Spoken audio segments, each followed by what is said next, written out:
Greetings, Webvillians. This is the High-Octane Truth number 10 with the highlights of the Detroit Auto Show. I'm Peter DiLorenzo, and today I'm joined by my buddy Eric Tritko, and we're going to give you the hard ones from Cobo Hall and the Detroit Auto Show, which I always refuse to call the North American International Auto Show because that's just ponderous and stupid. So we're going to get on with it here. You know, it was an interesting show. I found it to be a quiet show for the most part. I didn't please the GM crowd because I didn't fawn all over the Buick Vista, which to me sounded like a new anti-anxiety drug, so the name didn't resonate. The other thing about the Vista that bugged me, you know, it's derivative. It's got Jaguar in it, it's got Bentley in it, and it's got predominantly Tesla in it. The profile of the car looks like a Tesla coupe. Now, you know, that's not a bad thing necessarily. Tesla is a well-designed car, you know, beautiful car. But, you know, that wasn't GM's MO for years and years and years. They never did derivative. They always struck out on their own and made an impact and led the way. Now, it really doesn't take much to gather some talented young designers and say, go do a coupe. In this case, was based on the Camaro architecture. And of course, they're going to come back and do something that seems of the moment. It seems within context of what's going on out there. But I'm always looking for more from GM because that's their history and their legacy is they always did more. So I didn't genuflect over the Vista. Is it a handsome car? Of course it is. It also had my favorite interior from the show, along with the Acura precision concept. But you know, it just bothered me that it's almost like getting an award for just showing up, and I don't like that. So Eric, what are your thoughts? Let's talk about that and some other things from the show. Yeah, so Sunday night when all the pictures started coming out, because I didn't go to the Sunday night show that GM put on, but when the pictures came out, my first reaction was, oh, that looks good. And then I saw the profile shot, and I saw Aston Martin DB9, and it is sort of kind of from the front axle back and similar shapes. But and then the next thing I noticed was the grill, and I go, that grill looks familiar, and why does it have Chrysler wings around the badge? And then the headlights, like the same thing. I just started like you. I'm like, oh, that looks good. And then like I saw, like you're saying, all these things like, oh, that looks like this. It looks like this. And I had made some comments and on online, and people are like, well, what's wrong with that? Those are good. I'm like, what's wrong with that? Is it the same thing you said? It's not original. And going to another vehicle that GMC threw out with the new Acadia, which I think is good, but looks a lot like from the back, especially the windows in the back and the rear three-quarter view, looks an awful lot like a Ford Explorer. So I'm like, same thing. That's another derivative, and even the nose at certain angles looks like the mid 2005, 2006 Dodge Durango a little bit, the nose a little bit. So yeah, it was just like I was expecting more, and I have one of my best friends is over at GM Advanced Design, and I asked him about that last night when I saw him. And he didn't have anything to do with the Buick, and he didn't say much about the Acadia, but because if he worked on those, it was years ago, but or some time ago. But yeah, I kind of with you on that. And when I saw your comments, I'm like, well, good. At least I'm not the only one out here on this island. So well, yeah, that's good to know too, because you know I'm viewed as the enemy of the state at GM, and you know I get it. They don't like the things I have to say for the most part, and I have a lot of friends at GM Design, a lot of long-term acquaintances, and you know when I criticize them, it's because you know I know they can do better, and I know they can lead, and I know that you give a crap. Yeah, and their legacy is not doing derivatives. So that was my big point. Yep. I will say the interior was yeah, the interior looked really good. And you know, there's a comment, well, would they build this? Why would they build this? And someone had said, well, it's for the person who, like the 50-year-old person who says goes to his wife and says, "Hey, I want to buy a Camaro," and the wife just puts the kibosh on it, so he can say, "Oh, hey, look at this nice little Buick coupe here. It's not a Camaro, but it does essentially the same thing, except it's not a Camaro." So that's good. They sure have some grandiose plans. projections for Buick, and I will throw out a big caution flag on that, because I think if they're going to have grandiose plans, they should have them in China. I don't see Buick stepping up and becoming this alternative luxury performance brand for General Motors. I just don't see it. I mean, they've got a bunch of other fish to fry in their global product lineup. So I was just a little bit, the last thing they need right now is a Wildcat 455. Well, that's a great name. I mean, now if they had called that thing the Wildcat instead of the Avista, it might have, wouldn't have swayed me, but at least it made it more palatable. But I just don't like these name creation things. Overall, though, I agree with you on the show. Largely disappointed. It was a lot of nothing. I mean, there were a few here and there, but it was just the show felt very flat. And I found it interesting in that if we're kind of at about the top of the sales market, people tend, the profits are reasonably good for everyone. I was expecting something, maybe not way back in the day grandiose, but just something a little more, and it just seemed very, very high. We're here to have our ticket punched and move along. We'll see you in New York and or Geneva. And it was, there was the Lexus LC500 I was impressed with, mostly because, and like the Lincoln, hey, you showed us a concept and then that's essentially what you gave us. So which doesn't happen very often, but no. The interesting juxtaposition going on there was they had the new Lincoln Continental, and right across the way was the CT6. Yeah, I noticed that.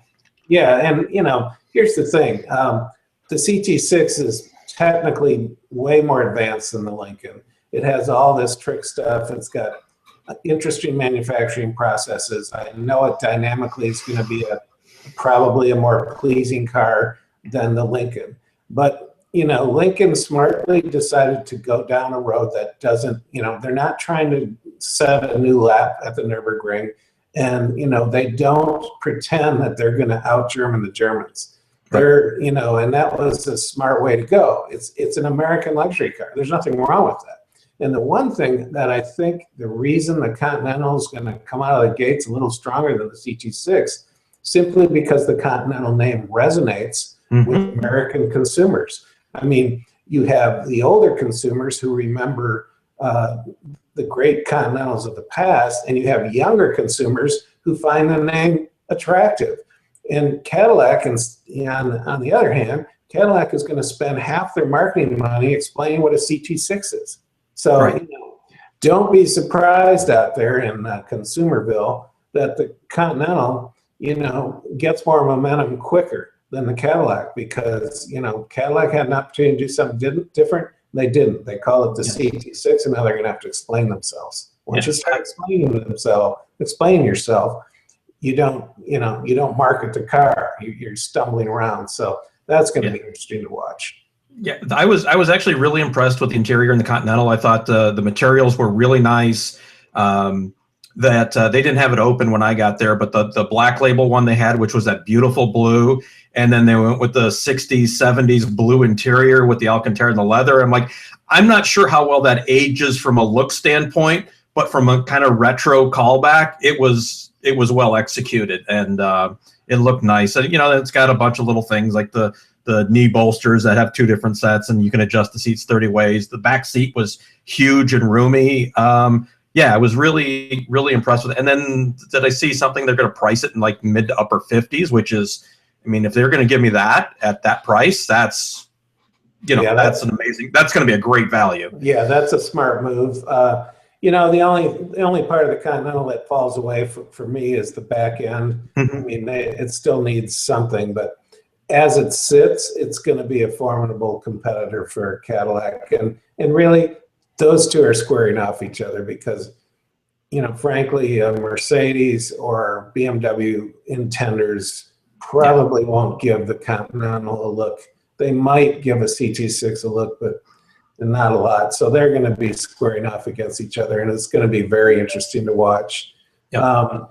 Speaking of the Lexus, I haven't given Lexus their due because I keep looking at my watch and saying, show me something that is, other than cool looking concepts. Mm-hmm. And to me, the LC500 was finally, for me, the moment where Lexus, Lexus has arrived. That car is production intent. It's a stunning looking car. Yeah, you can debate the Razor grille and all that, but I think overall, I didn't really believe Akio Toyota when he went on this quest to, bring a performance component to Lexus, but I'm a believer now. That was my best in show. It was a great looking car. Another good car that was sort of, interesting was the Acura Precision, which was the four-door concept. The interior of the Acura was beautiful too. The Acura interior and the Avista interior were my two best interiors. But that was interesting for Acura because all they've shown us for the last 5 years is the NSX. So finally they show us something else. And, now that Acura has sort of said, well, this is our design direction for the future, that's good. I mean, so all I said in my column is, if that's true, act accordingly and start delivering that to their production cars. So we'll see. Yeah, I wasn't really, the Acura was one of those cars when I first saw it, I was like, ugh. And it's sort of grown on me, which is unusual because usually my first reaction is I hate to say it's the correct one, but that's usually the right one for me.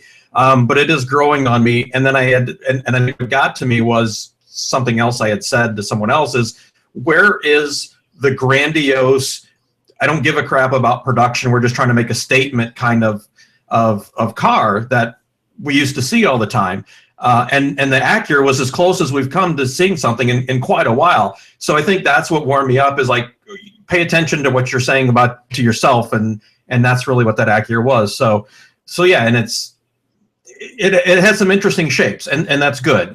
We need more of that rather than a lot of the regular ultra conservative stuff we've seen of late.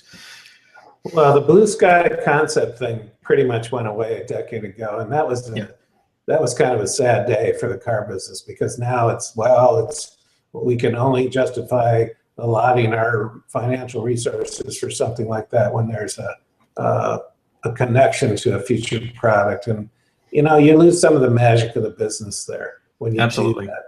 Now, to me, one of the coolest things at the show was the Toyota Kakai, which is this little urban runabout which has all mechanical components exposed. I thought it was really cool. They will never build it. It's too bad. But I like the irreverence of it and the point of view and the march to a different drummer component of it. I thought it was very interesting. Yeah, you chose your engineering, put your engineering on display, which is always, which is, in a day and age where it's all about automation and technology, software-wise, it's cool to see mechanical engineering on display. Yeah. And I want to ask you on this. The Ford presentation was rather shocking to me from this standpoint. They rolled out the 17 refresh Fusion and got it off stage very quickly. They roll out the Raptor and then they rolled it off stage as quickly as possible and then talked about all the technology and their mega OnStar thing that they're going to do. And there were some interesting things in there, but it was almost, hey, we make cars and we're not going to apologize for making cars, but we really don't want to talk about the fact that we're a car company anymore. We want to talk about being a transportation and mobility company. I touched upon that in my column. It was almost like it was a part 2 of their CES show. At the CES, you talk about different things, you project different things, you discuss different things. But I think they kind of got away from the fact that this is an auto show. Like you said, this is an auto show. We understand that Ford is investigating mobility for the future, and Bill Ford wants Ford to be a leader in that, and that's fine. But I think they forgot to step back and say, hey, this is an auto show.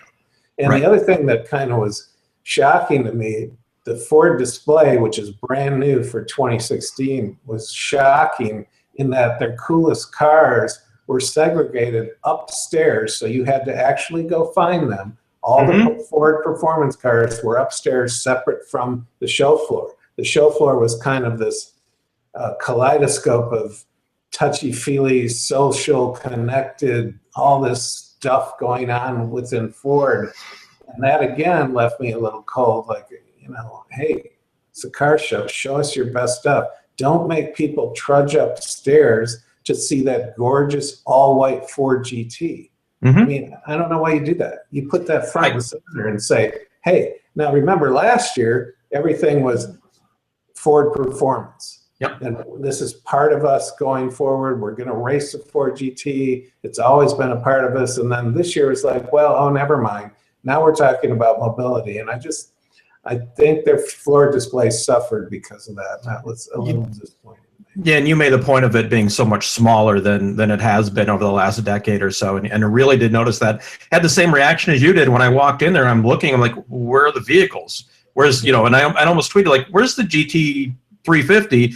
And someone said, oh, have you been upstairs? I go, no. And then I went up there, I'm like, oh, well, this is, like you said, everything cool was upstairs. The GT350R, the GT, the Raptor, the Focus RS, and I think a Focus ST.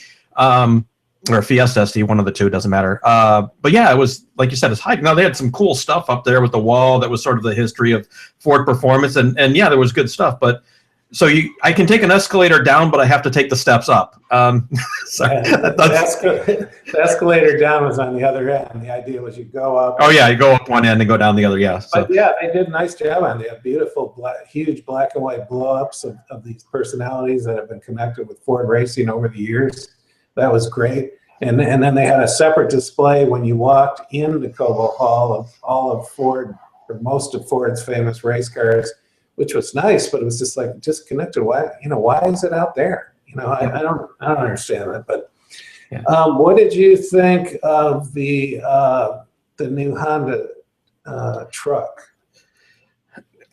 From a design standpoint, it's a little awkward. But from an execution standpoint, I think it's great. Got to see that last month at the Honda holiday party where we were all under no damn announcements. I think it's going to be well done. The back seat flips up. There's a lot of room there. The cargo capacity is usable.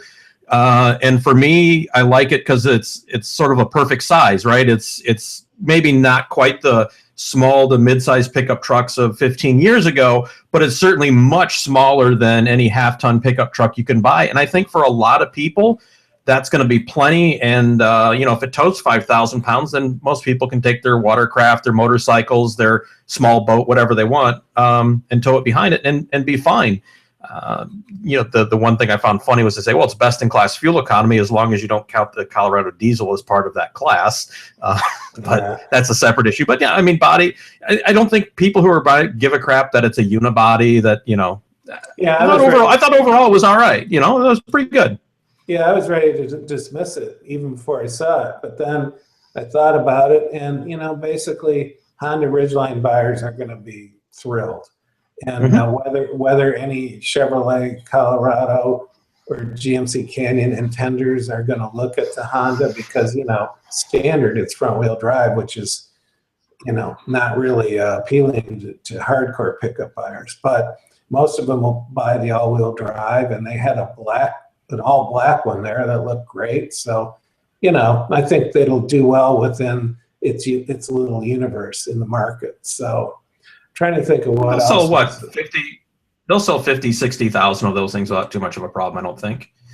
The other, that might be a little ambitious, but maybe the other thing that was kind of a big gap for me was, to go back to Honda, whoever whatever PR person signed off on the Honda gentleman doing the presentation needed to work with him a little bit because his English was barely English, and there were a lot of people kind of like waiting around, nodding their heads, looking at their phones, doing everything else but paying attention to what he was saying. So that's for the Honda people to go to. But Audi VW, oh my God, what a snore! I mean, yes, it's cool that they brought in Gene Sarin. I mean, that was just, I guess you and I are old enough to remember that stuff. Yeah. Oh, yeah, Gene Cernan, that was cool. But beyond that, Audi, it was like selling air. They had nothing to say. And VW is the same thing. They just apologized without apologizing for 20 minutes. Oh, the VW thing was an absolute disaster. I mean, it was a disaster. And then, it was 25 minutes long, and it was 22 minutes of apology, and then they roll out this snore of a Tiguan. And it was just like, oh my God, these guys should have had, if they were going to bring Mueller in, have an off-site press conference and don't have a show at all. Cadillac didn't have a show. So it was fine. I mean, Volkswagen could have skipped the show. I gave Audi the pay no attention to that diesel troll behind the curtain award. But I mean, they just had nothing to say. Yeah, for us to see Eugene Cernan, I mean, A True Hero was great. And then they showed that radio flyer version of their proposed lunar rover. It was just like, wow, these guys are just reaching here.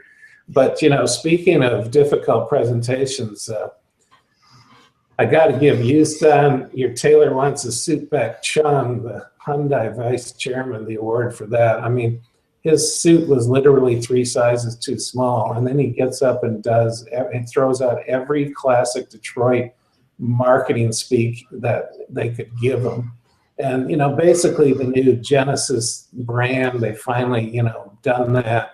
They're going to go against Lexus and Infiniti, and, in their minds, they're going to go after Mercedes and BMW and Audi right out of the gate. But, for a long time, they struggled over this, and they fired some Americans in the process who said, you guys aren't ready. But, I guess they decided, like I gave them a special award, which was, we don't have a clue, and we aren't likely to get one anytime soon, so let's just go ahead and hire some Germans award. So, and that's exactly what they did, and they've got some terrifically competent people behind this car. And then they showed it, and now Peter Schreier is one of the top designers in the world, and they bring out this car, which is just like, wow, it's like, talk about the Vista being a compilation of what's going on. The G90 has got, as I said, it was a classically rendered derivation of BMW, Lexus, and Mercedes styling clues all rolled into one. But there's no question that Hyundai is going to be a threat because, they're going to bring this G90 in for, thousands and thousands of dollars less than the comparable German car. And they've hired an ex-BMW guy to do the dynamics and get the chassis going. Matter of fact, when they showed the bare chassis in the presentation, I was like, I had to do a double take. It looked just like a BMW 5 Series or 7 Series. So it's interesting. And it's a little disappointing on the design, given that the Genesis, which is what now the G80, I guess, G90. was. No, the Genesis, the old Genesis will be the new G. So it was a very simple design, but it was a very handsome design. So the fact that they couldn't quite carry that on to what was the Equus, now the G90, is disappointing. I kind of with you. I figure that Hyundai being Hyundai, they'll pass Infiniti relatively quickly because Infiniti is a mess. All due respect to Infiniti is a mess. It is a mess. I don't get it at all. Yeah. Lexus, Hyundai came up out of nowhere and was banging on, Honda and Toyota's door real quick. I think it's just going to be a repeat of that again. Will they pass it? Probably not, but they'll at least, like you say, be a bit of a threat. And it'll be interesting to watch that happen. Yeah. And it takes, and again, given that this is kind of a top of a market, it takes some balls to come out and introduce a new luxury brand at the top of a market, so. Yeah, and we are at the top of the market, and I got to tell you, I think come late summer, we're going to start to see the real signs of the slowdown. And I already know for a fact that the luxury car makers are struggling with profitability because it is such an incentive-driven market that they're having trouble making profits, and those dealers are they're gonna really suffer. So I think we're headed, when everyone says, well, it's gonna be different, we're better prepared, it won't be the deep dive roller coaster bit. Yeah, I don't agree. I think it's gonna be just like it always happens. About every 7 or 8 years, we just almost come to a halt. And you know, and for the executives who claim that's not going to be, I just think they're dreaming. Yeah. The BMW M2, I guess that's exactly what we expected, which is, hey, the new 2 Series is the old 3 Series from 10 years ago. We finally figured out that, oh yeah, the other one got too big. So yeah, it's luscious. I liked it. I mean, it's expensive.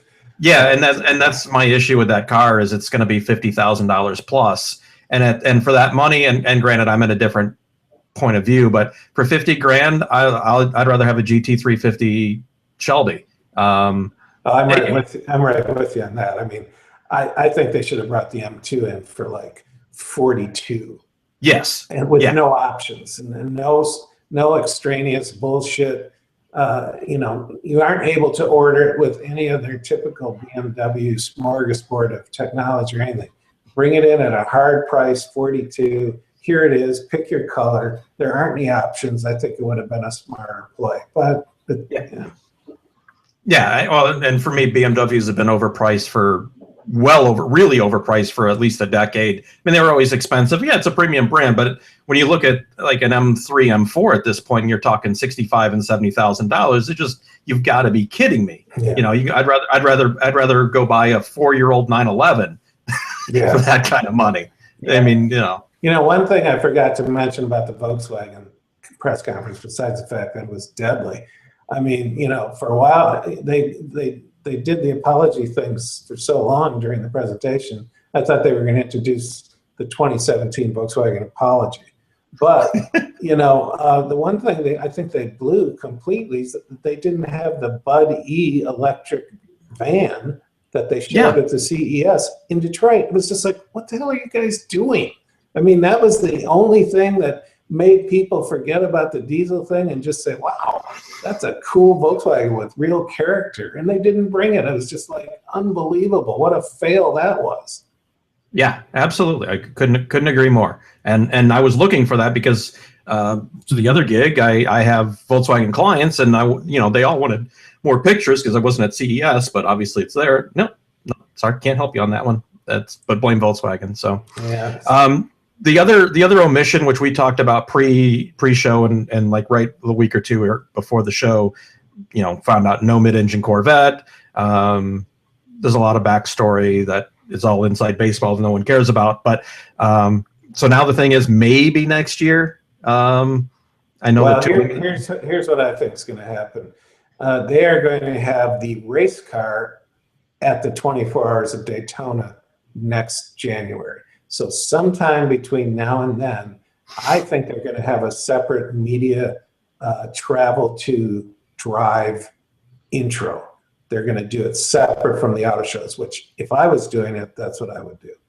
And they're going to bring it out sometime between now and the fall, and then they're going to concurrently they're developing the race car as we speak. Now, there's one school of thought that says, forget about it, just show it next year in Detroit and say, oh, by the way, we're going to be running at Daytona, you know, next week. But I kind of think they're going to have a special intro somewhere between now and like next fall for the car. But it exists. Yep.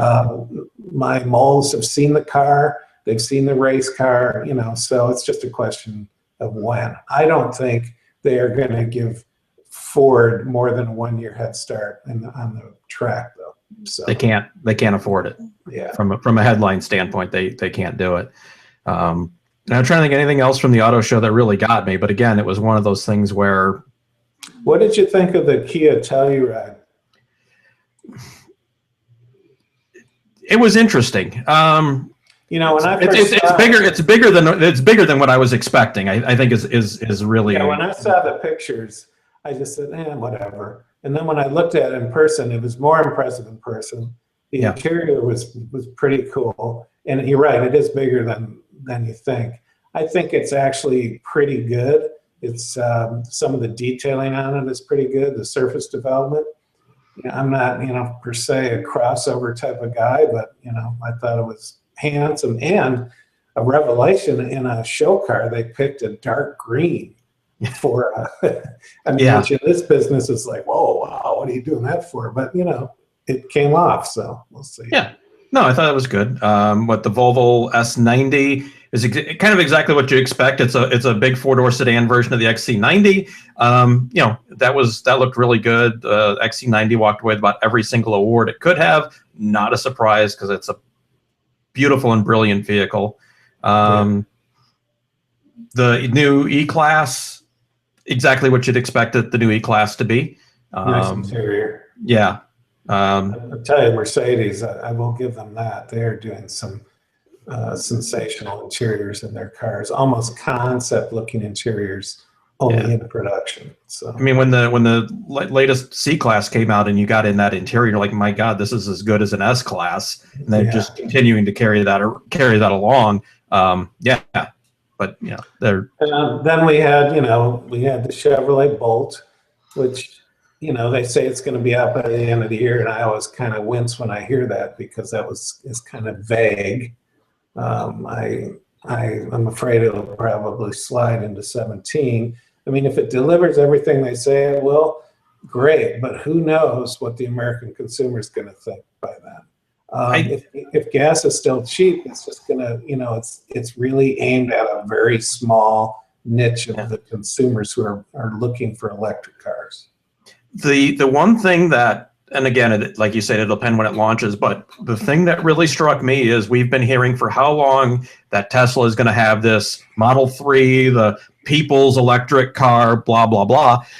And here's GM, and let's just say within 12 months, it should be on the road and for sale as a real vehicle where Tesla's, I'm sure they have some kind of engineering prototype running around, but, so Elon Musk, who walks on water, can feed the masses with one fish and turns water into wine. Hi, evil America, real engineering company is delivering this. Where are you? Yeah, I get it. And you, as you've been harping on, the slow decline of the myth of Elon Musk begins, and I think this is really a big chink in the armor. Yeah, and I have to give Mark Rice and GM's True Believers huge credit on this. As a matter of fact, I mentioned in the column, if it wasn't for Mark and the True Believers in product development, design, and engineering, I don't know where GM would be. But the Bolt, just sitting there with its stated mission, is a very impressive piece. So, and you're right, it makes Elon look like, oh, Elon, you're just selling cars to well-heeled who could afford to write a $120,000 check and not think about it, just so they can feel green. But the Bolt is significant. The other significant car is not interested at all was the new Chrysler Pacifica minivan. They sure had worst name they could pick. Yeah, they sure had enough time to do a new one. So I expect it to be competent and everything else. Will it be enough to sustain Sergio while he beats the doors down for partners? I don't know. The clock's ticking on Sergio. I figure he's got between 18 and 24 months to find a partner for FCA, or we will see it being parted out. They will sell that company down if he doesn't pull this off. So it's going to be interesting. The other thing about the Bolt that impressed me was just the space efficiency of the interior. That was really well done, and I think to sell to the general public, if they can, I don't know that you want, again, it's a early technology kind of car, so I don't know that you want to buy it because they're talking about, it's $30,000 with incentives, but I mean, that to me is, if you can lease that car for $199 to about $249 a month, then I think they'll be able to move as many as they can, because at that point you can literally sell, you're making $100 car payment and the rest is your gas, is what you'd normally spend for gas. So you're not driving for free, but it becomes very, very cheap at that point. The Pacifica, I've got some Chrysler clients, and all their reaction was, really? You picked that name? That was like one of the worst vehicles we ever had. As I was in the shop like every other week because we were fixing something, and that's the name you came up with. That said, the design is okay. The design is the design. The interior I thought was actually pretty good with the couple that they had up on stage. The Chrysler minivans have always been really well thought out in the interior, and that's really what sells them. So from that standpoint, yes, and the dealers that we have as clients are very excited to have something new in because they've been desperate for it for a couple of years. So, Sure. but then the Chrysler's booth or whatever you want to call it. Yeah, the whole club theme going on in there with the EDM and the lights and all that. It was like trying to go back and take pictures. I couldn't. I literally could not go in there and take pictures because the lighting was so screwed up. So that was deadly. And let's not forget the latest news is that 2 Chrysler dealers from Chicago area are suing FCA for being forced to take or say that they sold more cars than they did, and in order for them to do that, they would offer cash payments to say that they were selling more than they actually did, which, Chrysler says, oh, well, yeah, there's no merit in this. Of course, you understand this is just a frivolous annoyance. I wouldn't be so sure here, because the Chrysler sales thing has been the one thing that Sergio's hung his hat on almost from day one. And if they better hope that there is no fire where this smoke is, because if there is, it's going to be the end of Sergio. Yeah, there's no 18 to 24 months. It's going to be about 6 to 9 months. Yeah, exactly. Yeah, well, all in all, it was kind of a quiet show. I think we've covered all the highlights. Of course, the week started out just terribly with the news of David Bowie, and that I thought it was cool that Nissan, right before they introduced that Titan Warrior, that they actually did play David Bowie. I thought that was, whether that was on purpose or not, I don't know, but I thought that was a really nice tribute. So I got up at 3 a.m. on Monday, and I put my computer on, and I saw that on the Twitter feed. It was just like, oh my God. So for people who don't have music in their lives, they'll never understand. But for, the majority of us, Bowie was a singular figure, and he will be missed. He was a true artist in that he was never happy where he was. He was always looking to expand or do the next thing. And to me, that is the true artist, is you don't rest on your laurels. You're always looking to grow and expand. And he did. And yes, he rode popular culture all the way through it.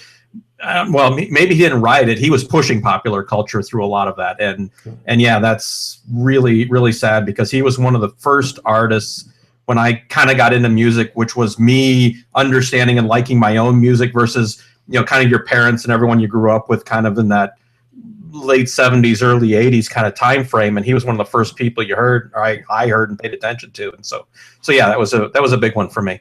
Yeah. Well, Eric, thanks very much. We'll see you next time. And to everyone out there, thanks for tuning in, and we will see you next time. Take care.